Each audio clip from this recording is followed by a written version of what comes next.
important baggage with you on the flight to Bangkok? What was it? My emotional baggage. I'm just kidding. I had to bring Atis's finals gown. Wow. And oh my gosh, it is very difficult and stressful to be carrying such an important package. Sabi ko nga, di baling mawala na lang yung maleta ko, wag lang yung sa kanya. Wow, how exciting. Yeah, I know that she's very excited about the gown and also the whole Miss Universe business, right? Yes, well, this has been in high spirits. And the good thing is, with the gowns, when we did all of the fitting, you know, you could see her face light up even during that time. That's important.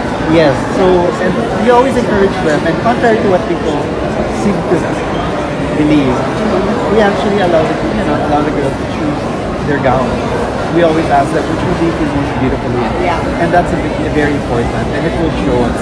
Yeah. Well, your face has been very clean, your makeup, and her body is very... So mga kapolitika, inyo pong napanood itong si Sir Voltaire Tayag dahil inilipad na rin po pala ang final gown, evening gown ni Atisa Manalo dito sa kanyang maging laban sa final sa Miss Universe. Kasi kahapon na i-report natin na yung kanyang NATCOS, National Costume, ay inilipad na rin papunta sa Thailand dahil sa Miyerkules na ang much anticipated preliminary competition sa labanan na ito para sa taong 2025. So isinama na rin po pala yung kanyang final gown. So wala tayong ideya kung ano yung disenyo, ano yung kulay, at ano yung tema ng isusuot ni Atisa dito sa kanyang final evening gown sa Miss Universe 2025. So para excited mga kapolitika at talagang masusurprise ang lahat.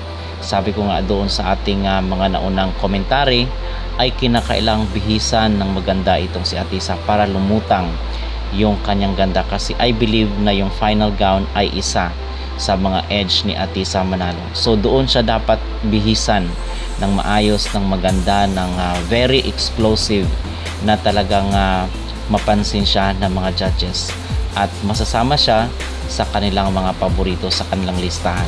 So wala na pong holdback ito mga kapolitika. I believe na sa preliminary pa lang ay kinakailangan na explosive na ang maging performance ni Atisa Manalo.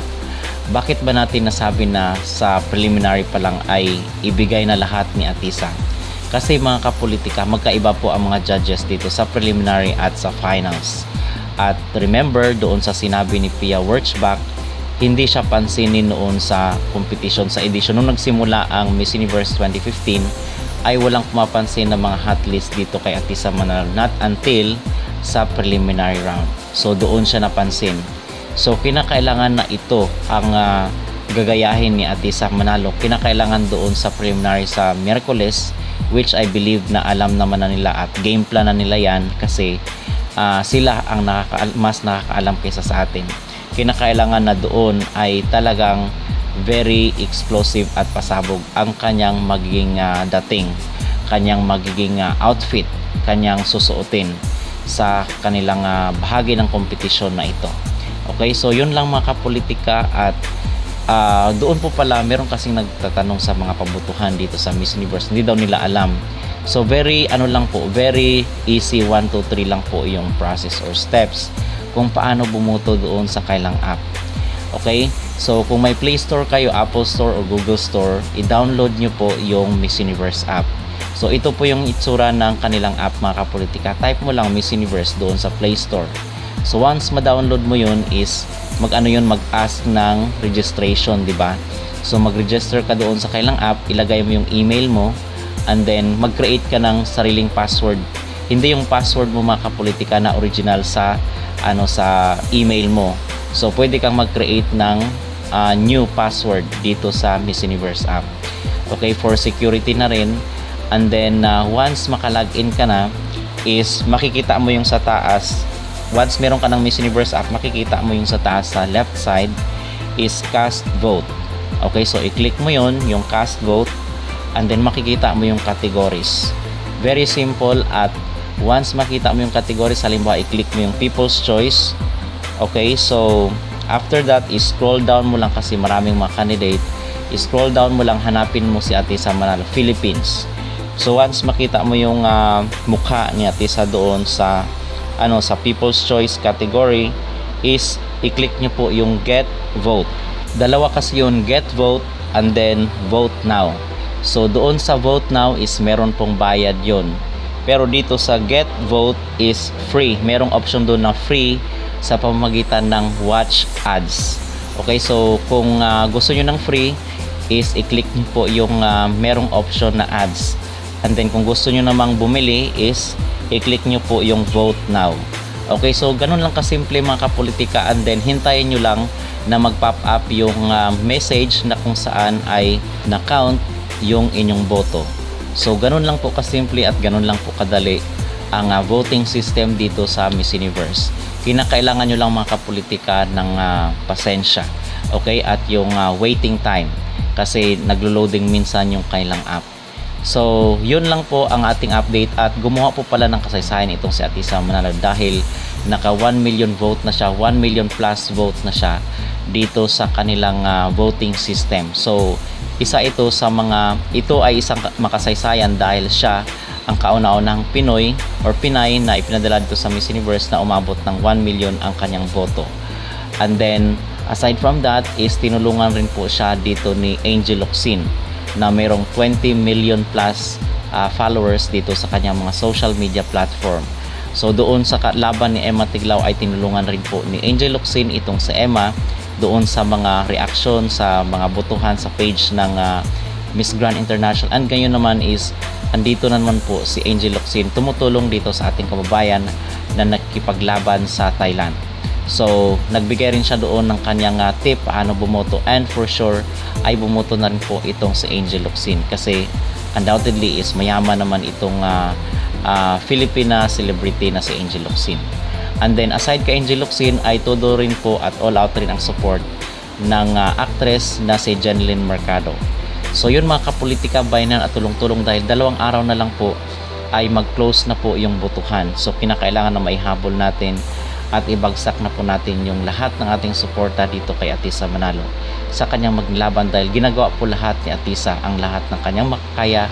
So day 16 na po ngayon dito sa Miss Universe at talagang papalapit na tayo sa much anticipated final ng kanilang kompetisyon. So rehearsal po ang makaganapan ngayon dito sa MGI Hall. So mga kapolitika, excited na ba kayo kung ano ang susuotin ni Atisa dito sa kanyang evening gown? At ano po ang inyong maging mensahe dito sa laban ni Atisa sa Miss Universe?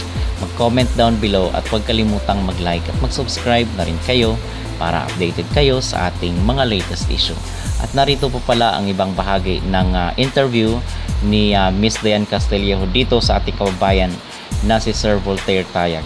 Today you had a very important baggage with you on the flight to Bangkok. What was it? My emotional baggage. I'm just kidding. I had to bring Atisa's finals gown.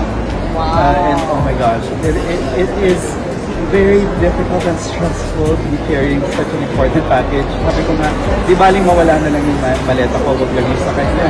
Wow, exciting. Yeah, I know that she's very excited about the gown and also the whole Miss Universe, right? Yes, well, Atisa's been in high spirits. And the good thing is, with the gowns, when we did all of the fitting, you could see her face light up even during that time. That's important. Yes, so, and we always encourage them, and contrary to what people seem to believe, we actually allow the girls to choose their gown. We always ask them which will be the most beautiful in. Yeah. And that's very important, and it will show on stage. Yeah. Well, your face has been very clean, her makeup, and her body is very trim, lean and long.